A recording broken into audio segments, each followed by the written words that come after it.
Today, I have the great pleasure of speaking with Danet Linares. She is the Executive Vice Chairman of Blanca Commercial Real Estate here in Florida. 25 years of experience in the commercial real estate industry. She's also the president of the International Women Forum. A fascinating journey that we're going to share now. Enjoy the conversation with Danet Linares. Hello and welcome to a new episode of the Business of Meeting podcast. Today, I have the great pleasure of speaking with Danet Linares. She is the Executive Vice Chairman of Blanca Commercial Real Estate, which is the independently owned commercial real estate service firm in Florida. She has more than 25 years of experience in the industry. She's also president of the International Women Forum. She has a career. She received so many awards that if I start reading everything, the time of the podcast will be gone.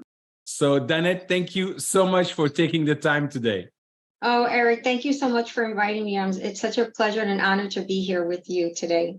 Well, the same here. When I first met you at the Strategic Forum in Miami and hearing your story, I was like, wow, absolutely phenomenal. So I'm really glad you accepted to speak with me today so that all the listeners can benefit from your experience, from your inspiring journey. And as I like to always start the podcast, what is your story? Oh, my goodness, my story. Well, my story, I guess, goes back to my roots in New York, or my Cuban parents fleeing Castro in the late 1960s. They ended up in New York because that's where my aunt lived, and my aunt sponsored my parents to come to the United States. And so at the time, you had to live where your sponsor lived. So my dad, my mom, my two older sisters, not knowing, what to expect out of New York, especially in the freezing cold at the time when they came over in December 19th of 1966. Wow. They went to New York. My dad had to work 3 jobs because he had 2, little girls and his wife to support. My mom worked at a factory, a clothing factory that was just down the block. They ended up living in Queens.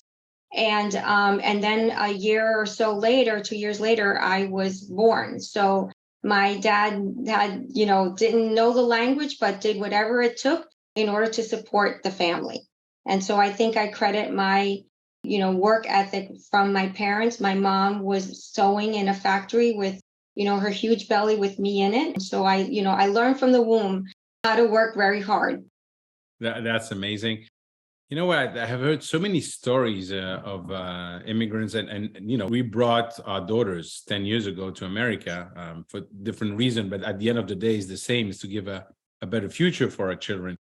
Sometimes I wonder if, and it's very hard, but if because you are faced with that and you see your parents being faced with that, where you basically have a different appreciation of what you have and the environment and the opportunities that you have in the environment, that you're more willing to take them. Is it only me who's thinking that? No, it's absolutely right.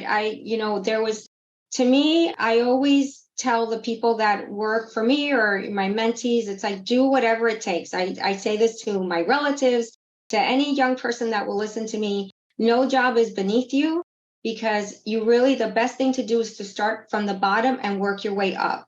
Mm-hmm. And when I started in this business in commercial real estate, it was really by chance. I was a secretary to the property manager, the chief engineer, and the leasing agent for a very large building in downtown Miami. It's still the largest office building in the entire state. It's called Southeast Financial Center. And I took the job because I had just moved from New York and I needed a job and I didn't care. And I figured I'll just work my way up and I'll learn the business. About 6 months after I was working there, the leasing agent asked me if I wanted to work exclusively for him, because at the time, the largest tenant, which was Southeast Bank, went under, and half the building was available, was 500,000 square feet, equivalent to one office building today. And so what I did was I got my real estate license, and I worked 24/7, together with him, getting everything done. It got to a point where he really relied on me, and I started doing negotiations, doing tours by myself. The brokerage community respected me, respected my honesty, my integrity, my hard work. And I got the respect of the tenants as well when they were very tough tenants. So large corporate users, very tough law firms, financial firms. And really, it was just putting my head down and getting the work done. I wasn't looking for the credit. My priority was getting the building leased and doing the best job I could for the landlord, for the owner of the building. But because I started from a certain position, I was able to learn the different aspects of the building, how you manage a building, what is the internal guts of the building, the janitorial, all the behind the scenes that actually helps you negotiate a lease so that you know what you can give away and what you can't give away, what's harmful to the landlord, the building itself, or what's beneficial to the tenant. So you've been basically mentored by somebody who show you what to do, but also give you the opportunity to do it. Yes, I was very, very fortunate in that respect. I had an amazing mentor. His name is Tim Blanca. He was a leasing director at the time, and he took me under his wing. And he also told me, since there's not many women in commercial real estate then and even now, he said, look at the landscape. Who do you admire? And one of the people, funny enough, was Terry Blanca. And I'm actually now working with Terry. I'm her partner at Blanca Commercial Real Estate. So it's amazing. It was a full circle moment when Terry invited me to join the company that she started on April 1st of 2009. Wow. And that was not a joke. And that was not a joke. It was serious. Everybody thought maybe we were kidding. Starting the company on April Fools in the middle of the recession, but it was actually the best thing that we have done. And now we are the leading independently owned commercial real estate company in the state of Florida, women owned, minority owned, and we compete with all the global brands. We have consistently for the last 6 or 7 years have gained over 30% market share. So we compete with all the global brands that are here in South Florida. So I had two questions listening to you. The first one is, why is there still few women in commercial real estate, as you mentioned? And second, why are you so successful compared to the big firms? Well, first, as far as women, I don't think women really know about commercial real estate. When you're in school, you learn about other things. You may learn about being a teacher or being a nurse or maybe a doctor or a lawyer. But commercial real estate, when you think of real estate, most people think of residential real estate. Commercial real estate is a completely different industry, and it's very intense, a lot of financial analysis. You have to read leases. It's not a form document. You really, when an attorney takes a lease, they really slice and dice it. Actually, I was just on a 2-hour lease negotiation prior to this call, going through over 200 comments on a lease. And so I think that women aren't really taught that. I was president of Commercial Real Estate Women, and that was back in 2009 actually. And there was we have something for high school students, another industry that they can get into. And in commercial real estate, you have not only being a broker like I am, but you also have being an engineer, an architect, an attorney. So there are a number of different industries within the commercial real estate. And what we're trying to do through Miami Commercial Real Estate Women is really teach women at high school, like there are different things that you can go and study in college and get a degree in. And as far as being successful and, competing with the global brands, Terry Blanca, the founder and CEO of the company, worked for Cushman & Wakefield. She was the head of Cushman & Wakefield for South Florida and the Caribbean for 6 years. And she's a powerhouse and, amazing woman, has led many organizations. And she works tirelessly, just like I do. And I think that's part of our success is sometimes we don't sleep, but, kidding, but not really kidding. And really our focus is on making sure our clients are happy and they are very well protected and represented in the community. And our integrity and our reputation is very important to us.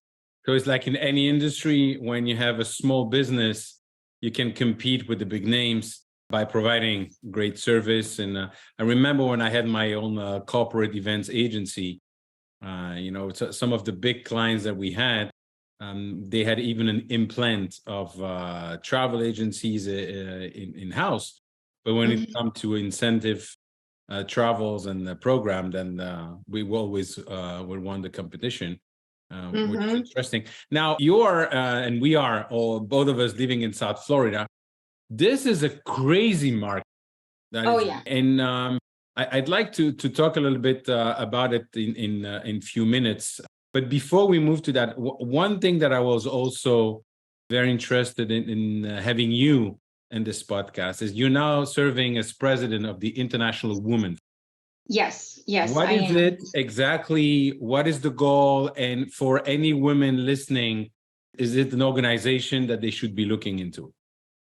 So International Women's Forum is an organization, it's an invitation only network organization of over 7,500 preeminent women leaders in 33 countries and 74 local forums.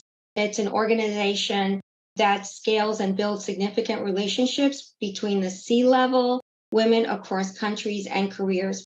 And the reason why it was established back in 1974 in New York was there was this woman, Ellie Guggenheimer, that went to a meeting and the meeting took place in a club that only allowed men. And so the only way that she was allowed to go to the meeting, attend the meeting as a woman, was whether she was dressed as a maid or, I don't know, like a catering person. And so she said, I am going to go to this meeting because I have to be there. She was a very prominent woman in New York. She got a maid's uniform, she put it on, and she sat in the room and she conducted the meeting. And she thought, you know what, there's so many organizations for men at the time. This was back in the 70s. And there are many prominent women that are breaking the glass ceiling. We need something to help women to support each other. And so this was to provide professional and personal support to each other, to aid each other in each other's successes and inspire women. Just like men do, men get together and they support each other. And so there was nothing of its kind at the time. And so she built this organization. And now, we're so happy to be over 7,500 women in 33 countries. And we're growing as well. We're always looking for other countries to start. But we have presidents, we have prime ministers, we have astronauts, we have philosophers. It's really a wide range of industries. It's not just certain type of industry, which is also a thing that I really like about it. It's not commercial real estate. It's really everything. We have 2 major conferences a year. One is in North America, and the other one is somewhere in the world. I wasn't a member at the time, but we had one in Israel.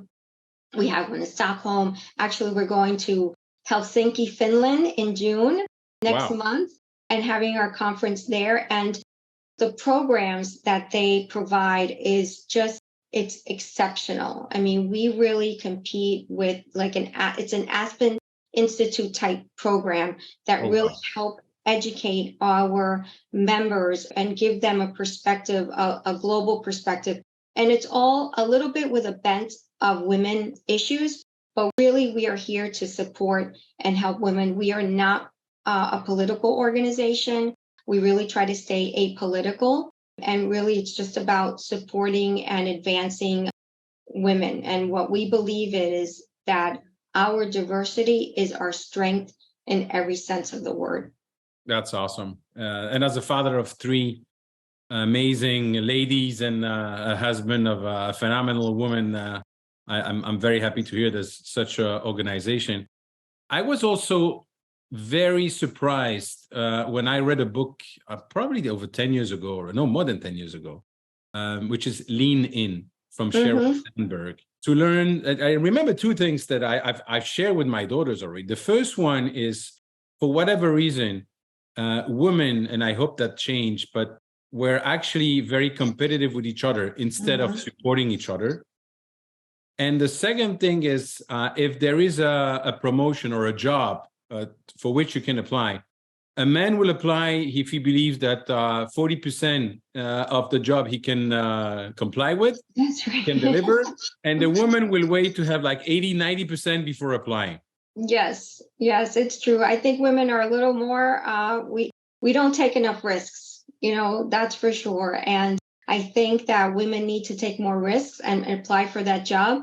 And, I guess you have the imposter syndrome or whatever. It's like you fake it until you make it. I guess that's what, men do sometimes. But I think that women definitely need to take more risks because women are very smart.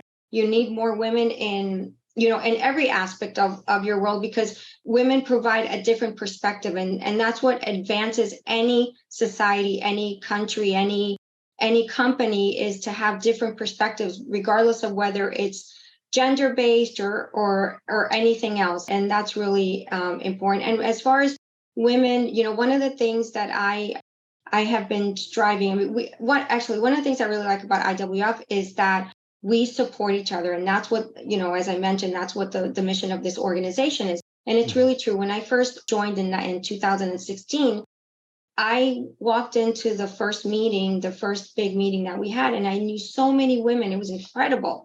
I didn't realize that they were part of this organization, and they really took me in, and they do that for everybody, really support. And so if there's something that we need, whether it's advice on something or we are looking for, I don't know, like an introduction of something, we all support each other. So, and I think that more women organization or more women in general should do that. One of the things that I did with this as president is I want to toot our horns. There's so many amazing women within our forum. We have over 200 women in our forum in Miami. I started a newsletter that promotes each other. So tell me about the award that you got. Tell me about the recognition. Tell me about your promotion. Tell me about, and I put it on the newsletter because I want everybody to know how great we all are. Don't be afraid to toot your own horn. I have a problem doing that, but I do it through the newsletter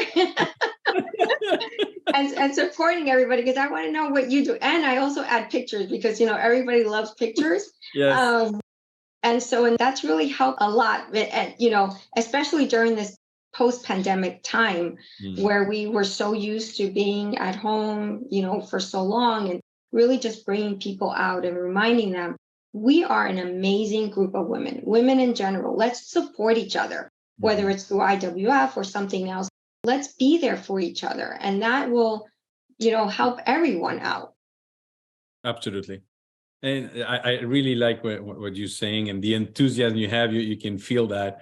You're talking about this situation where people say fake it until you make it. I always hated that. And especially more than ever when we're talking about being authentic, being vulnerable. I always like to fight it until you make it.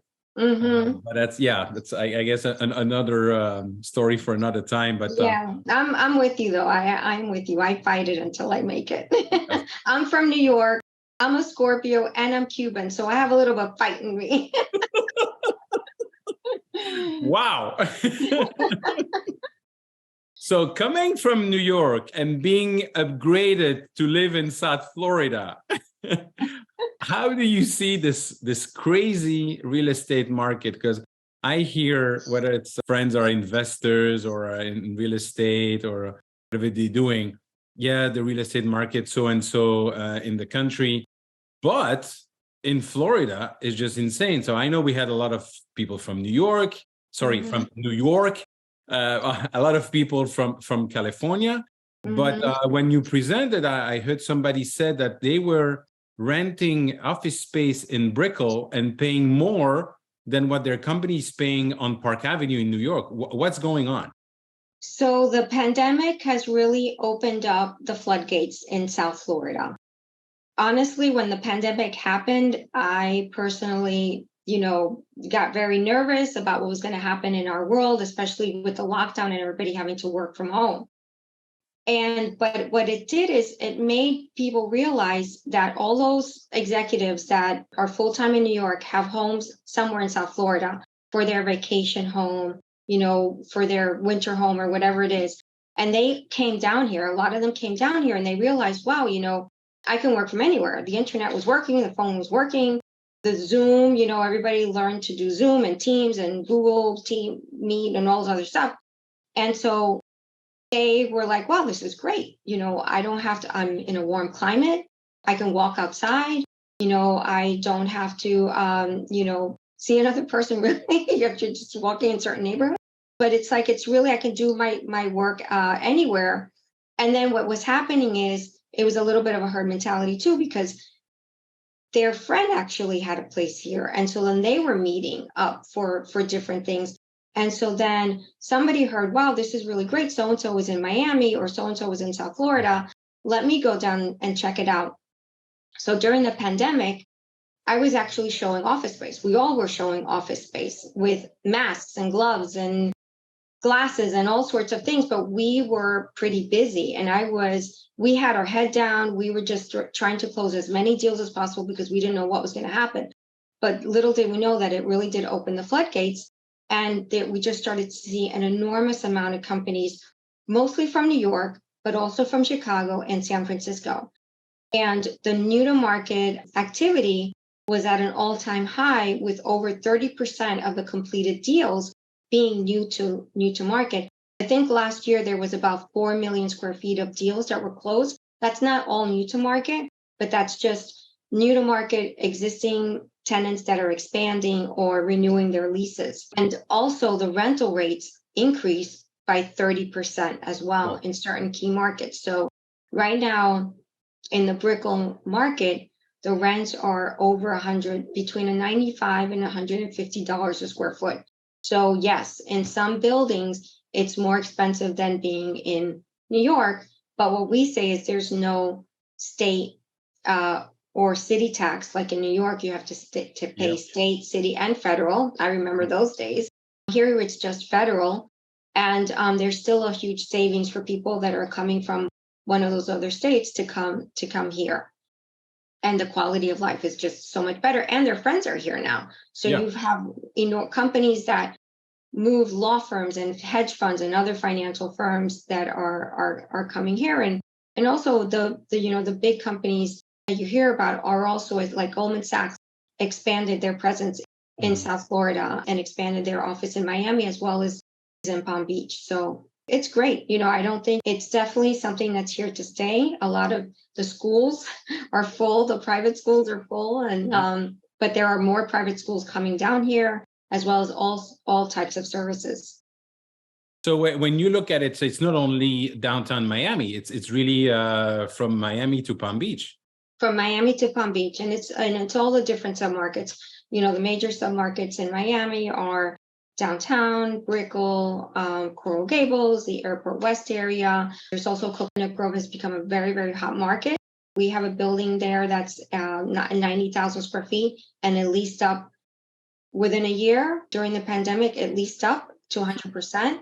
And there were 3 new office buildings that were delivered in Coconut Grove, and all of them were 100% leased within a year. And then also, of course, Miami Beach is also, Wynwood is a very hot market as well, the design district. But then you also have downtown Fort Lauderdale, you have Boca, you have downtown West Palm Beach, with a number of new office buildings that related companies out of New York is doing too.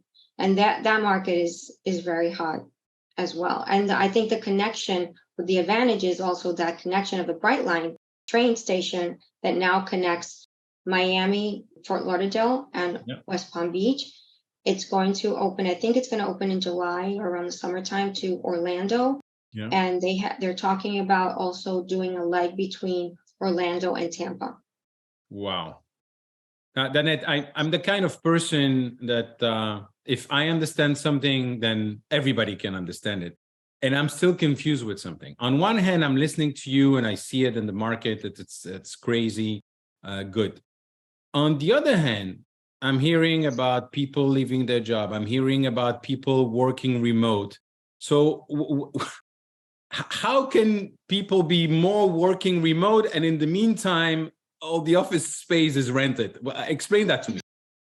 Well, at least I can explain it to you here in South Florida. We are the brightest spot in the entire country. I speak to clients that own buildings in California, in New York, and in Chicago, and in Minnesota, and different markets. And yes, there is still a push to continue to work from home. But here, there have been corporations that have downsized and they have given back office space. But what's fortunate about us is that there are so many new companies coming into the market that they have absorbed that space and then some. So the quality office space, the class A top tier office space, there's hardly any product. You'll see that it's less than 10% vacant, which is amazing statistic, and more people still coming to the market. So that's why, even though there could be some companies that have downsized, there are other industries that are expanding. Financial firms are expanding, some law firms are expanding. There are tech companies, even though you hear that in the news, there are tech companies still coming into this market. And so those are the ones that are absorbing the space that's here. And we're lucky to be where we are because we're a direct connection to Latin America, South America, the Caribbean. It's very quick to get to Europe as well. So we're in a very, very good spot. We're very fortunate. I'm very grateful. Yeah, me too. And if I wasn't living here, then listening to you, I would move here. Is that also having an impact on the residential real estate and construction? From what I understand, yes. From what I understand, it is having an impact on residential. The values, we're constantly getting letters from people that want to buy our home, as well as our neighbors and other friends as well. And there's a shortage of good product out there. And so that has increased the values of homes exponentially. Especially during the pandemic, everybody wanted to live in a home versus a condominium, not knowing what to expect. But even the condominiums that are being delivered now or that have been delivered, they're seeing sales increase tremendously. The price per square foot of condos is, well over $1,000 a foot. I think in some markets it's $2,000 a foot. Again, that's not my industry, but that's what I'm hearing. You have new condominiums in downtown Miami that have done well and have been sold for several years now. So it's really having an impact on the residential market and also construction. So if the construction prices have increased, so first it was the shortage of supply, then I don't know what. Now it's like too many construction jobs, not enough labor, and not enough materials to support it. So that's why the construction industry has also increased as well. That's phenomenal. What would you say now, your younger self, with everything you know in the market and looking now? Imagine you entering this industry now. What would you tell yourself? I would say, don't be afraid to ask for the opportunity. That's actually something that I did early on. And I look back at myself and I think like, oh my God, did I really ask for that? Which actually helped me get to the next step in my career. Really, work hard.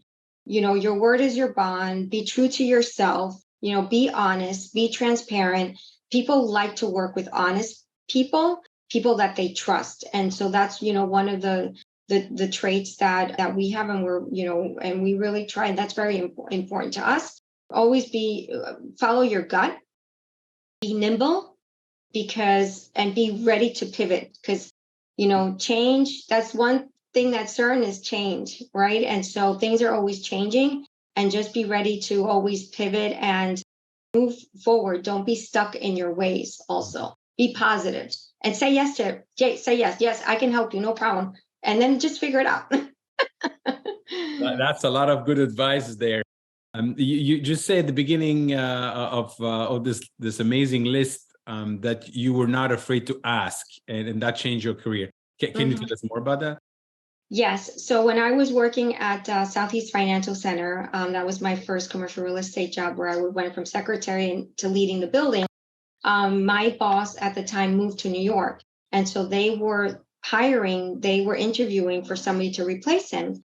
And I said, I was like looking at the people that they were hiring. They were going to bring somebody in from another state to come and take over the job. And I thought, well, why are they going to hire this person just because he's older? And he's been in commercial real estate longer. I know the building better than he does. I know the tenants. I know all the brokers. I know where the bones are buried. I know all the leases. I know this inside and out. No. So I said to my to the head of leasing, I said, give me the opportunity to do this. You don't have to hire somebody else that's new to this market. Give me the opportunity. I know the job. I know the people. and I know the leases, I know the tenants, and I won't screw it up. I promise. And I said, just give me somebody that I can, reach out to within the company. And I said, just give me a few months, give me the opportunity to do it. And they did. And during those few months, I had to negotiate a major renewal with a tenant that was expanding. They had acquired another law firm. They expanded, they doubled in size. I had to reach out to 5 different tenants, negotiate a relocation or a termination of their lease. And at the end of all of that, I saved the company money. I expanded. I actually made the company money by doing this incredible lease. We secured this major tenant. They became the second largest tenant in the entire building. And it was a great success story. I took the building from about 80 something percent to 97% leased. So it was a win-win all around. And that really helped me in future years with the rest of my career. That was because I asked for the opportunity. I love it. Thank you for sharing that. Thank you. Two last question, if you allow me. One, I recently had Mike Dominguez, the president and CEO of Associate Luxury Hotel International, as a guest on the podcast, and he was mentioning that, and sorry, I quote by heart, so I might be mistaken in the numbers, but he was telling about $35 billion of real estate for hotels that were financed at almost 0% a few years ago, that need to be refinanced in the coming 3 years. What is going to happen there now that we have a completely different landscape in terms of interest rates? Yeah, I know that's one of the tricky things that people are very concerned about with commercial real estate. Everybody is like, survive. I think the quote of the day is like, survive until 25. Do what you can until 2025, because the credit markets are going to be much, much better at that time. Yeah, that's already anticipating that and renegotiating or having some extension. Yeah, banks don't want buildings back, so it's like, don't give it back to me. Just figure it out. We'll see how we can make it work. So there's little hope there. So that's good. It's not going to be so bad as people say. Yeah, at least that's my optimistic self speaking. Yeah, very good. Then my last question: when we meet in 1 year with a bottle of champagne, what are we going to celebrate? Oh, we're going to celebrate how Miami is, how South Florida is the top of the world and major corporations, and Jamie Dimon is going to move his headquarters to South Florida. That's what we're going to celebrate.